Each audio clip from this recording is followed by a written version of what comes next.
Hey folks, 30 days of new life here. I just thought I'd share a little bit with you again. And I guess for me, thinking back to what the last 6 weeks have been like, and looking at like what's a word that could describe. And there's so many words. Right? There's so many different words that we could come with. I think one of the words that comes to my mind is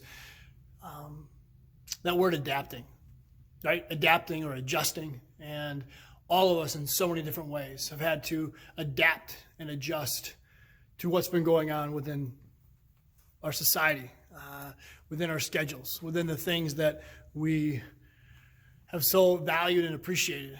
And even I was on a Zoom call this morning that talked about, hey, what's one of the first things you're going to do when you are able to be beyond safer at home? And I think what's interesting to me is how do we continue to look to adapt and to adjust? This isn't anything new. We've just been forced to do it.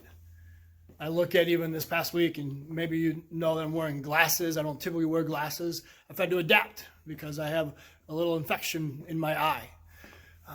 We've had to adapt with all the different things that we're doing, not only with church, but you've had to adapt at home and within school and within work.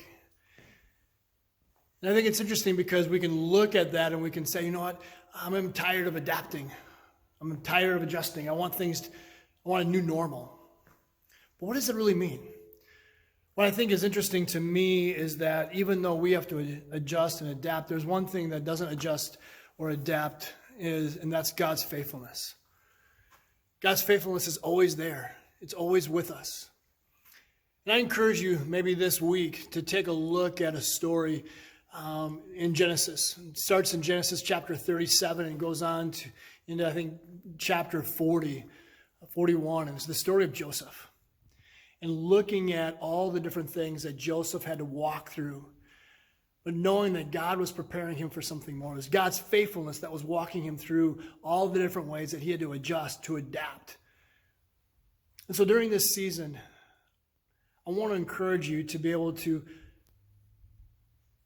really embrace God's faithfulness. God doesn't change like the shifting shadows. But he does encourage us. He does challenge us to how do we adapt? How do we adapt to see more of him? How do we adapt to engage with others? How do we adapt in the ways that we love, in the ways that we serve, in the ways that we learn? And so, folks, I want to encourage you in these 30 days of new life, how do you look for life in the ways that you can adapt? Not as a curse, not as a punishment, but as a way of, God, what are you doing? And how can I embrace that even more?